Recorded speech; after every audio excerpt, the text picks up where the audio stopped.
Hi folks.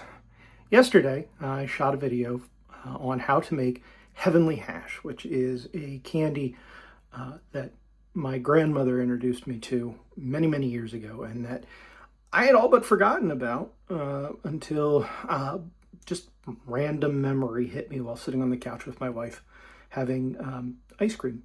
She was eating Rocky Road, which is what inspired me to think about Heavenly Hash, which is also referred to as Rocky Road candy.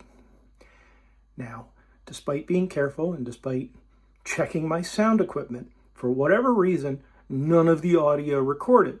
So, you're going to see this video with a lot of voiceover work, but the intro would be kind of weird because I can't remember what I said and I can't read my own lips. So, that's why we're doing this. But without further ado, let's get into what making the candy is actually all about. Okay, so to our medium pot with 1 cup of white sugar, we're going to add a cup of evaporated milk, not sweetened condensed, not powdered milk, actually evaporated milk. Just 1 cup of that. Into the pot it goes. And then the next thing we're going to add is 3 tablespoons of light corn syrup. That's light, not dark. Corn syrup, you'll know the difference because one is almost clear and the other one you can't see through. So that's, again, 3 tablespoons. And this stuff is kind of thick, so be careful with it.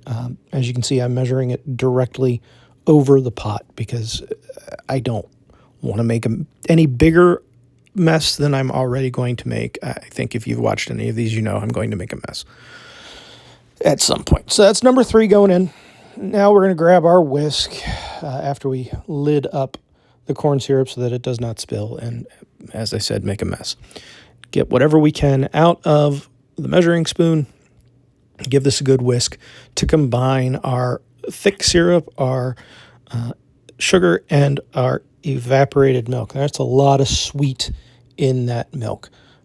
In addition to those, we have in the background here, we have 16 ounces of chocolate. Now, this is a mix of semi-sweet chocolate and dark chocolate. You can use whatever chocolate you'd like, bittersweet if you think we have too much sweetness in it already, or go all the way to milk if you really want.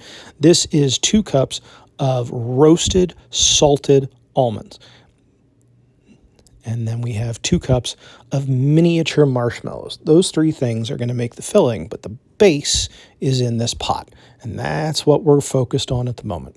So now that we've got everything mixed together, I'm going to attach the candy thermometer that I didn't think we had and that my wife made sure I knew I was wrong. And we did, in fact, have one. We want to take this up to 218 degrees. That's before we get into any of the fancy candy making realms up above 220, 230, but 218 degrees, which is just over a boil. We're going to take it to medium heat on the stovetop, and I'm going to be keeping an eye on this like a hawk. Let's light it up, get the medium heat going. That's, I think, a 7 on my burner. Yeah, we'll go with 7. And now, don't walk away from this. This is milk. When milk gets heated, it can act kind of crazy and it will swell a great deal. So we want to stay close by and keep the liquid moving around. You don't have to constantly stir, but you want to be ready to go at a moment's notice so that you're caring for your stovetop. Because if this explodes, I'm going to be in a lot of trouble. So we just want to make sure that we're keeping an eye on the temperature of our milk. And I know right now it's very low. It's not doing much of anything. But believe me when I say, once this starts going, it will go very fast. It should take, on medium-high heat, it should take about 5 to 8 minutes to reach a boil. So I'm not going to force you guys to watch that. We'll skip ahead, but I'll be here stirring and dealing with the liquid, and we'll be back.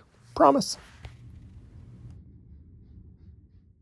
As you can see, the milk has expanded a great deal. Look at the side of the pot. You can see that it got really, really close to the top.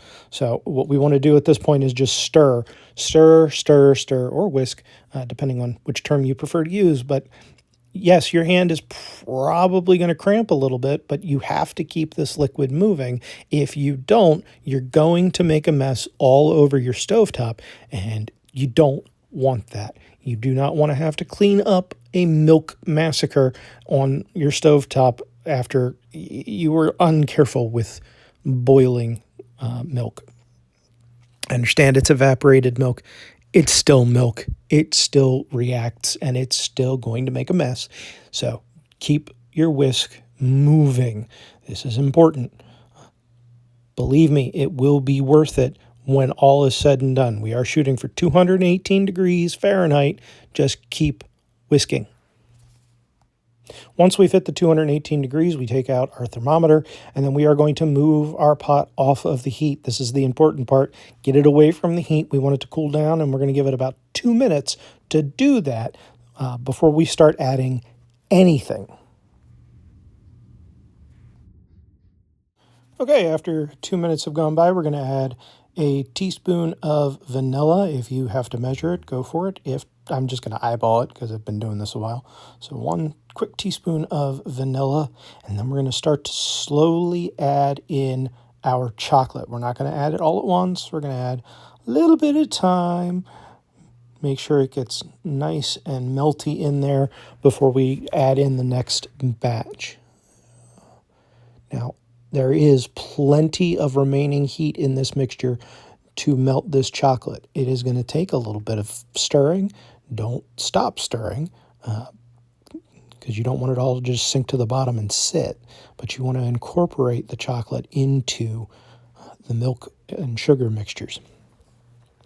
Make sure you've got everything melted before moving on to your next batch. Believe me, your patience will be rewarded in the end. Just take your time. As you can see, the clumps quickly start to melt, and everything starts to come together in a nice, beautiful, almost hot chocolate-like consistency, or at least a very thick hot chocolate. There goes the last bit in. And let me get an actual grip on this pot. And here we go. Oh, I wish you guys could smell this.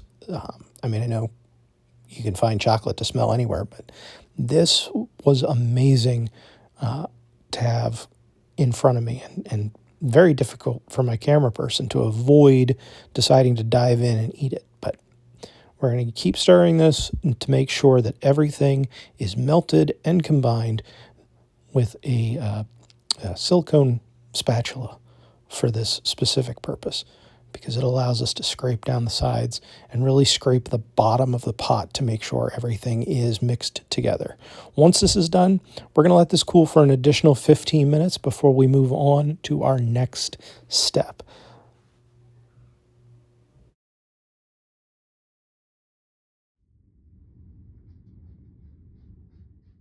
With 15 more minutes of cooling in, you can see how this is thickened a great deal.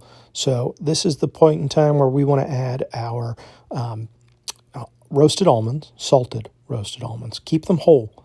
We're going to be cutting this up in the end, and we don't want itty-bitty, teeny-weeny shards of almond in the mixture. So try your best to get this integrated, and then add in the 2 cups of miniature marshmallows. Those go in, and then once we mix this together, and believe me, I'm wishing we had a bigger pot to use for this, because it's a little over full at this point. That's okay. It's okay. It does not have to be perfect. Just mix it all together. Fold it if you can. From here, once we get everything mixed together, we're going to be putting this into an 8x8 baking dish, which we have lined with parchment paper. And then, because I am incredibly paranoid, I've sprayed the parchment paper with some no-stick spray just to make sure that I can actually retrieve this from the pan or from the baking dish when I'm done. All right, that's starting to look about as good as it's going to get. So we'll move that over and grab our baking dish, and in goes in the mixture. This isn't fancy. It's just all going into the baking pan. Oh, look at that. Looks delicious. Looks absolutely delicious. And trying to keep Harley away from it is kind of difficult, but we will persevere. All right, get the last bits. Make sure you get as much out of the pot as possible. You don't want to leave anything behind if you can avoid it. And then we're going to use our spatula to smooth out the top of the pan, which honestly is easier said than done because this stuff is very, very sticky and does not want to cooperate. Again, doesn't need to be perfect. Just want to make sure we get as even as we can across the pan and use as much of the space as we have available to us. Then, once we finally get this smoothed out and at least mostly done, we're going to be placing this into the refrigerator for at least 2 hours. At this point, I know we took a good bit of time melting everything. Now we need it to solidify. So while this goes into the fridge for those 2 hours, I am going to be doing other things. And when we come back, we're going to cut it up and, well, see how it looks. Cool. All right, so I left some overhanging parchment paper so we can easily hope remove yours this from comes the out as baking easy dish as mine just did. after we've had it in Oh, that's for our beautiful. 2 hours. Now I have, wow, that's really easy that it came out. Flipping it over onto a cutting board so that I can take the parchment paper off, and that came right off out far more easily than I expected. And we'll give this a nice cut into little squares, and there you have it. Look at that. Isn't that pretty? That, folks, is our heavenly hash. If you like this video, hit like and subscribe, and I will see you back here next week.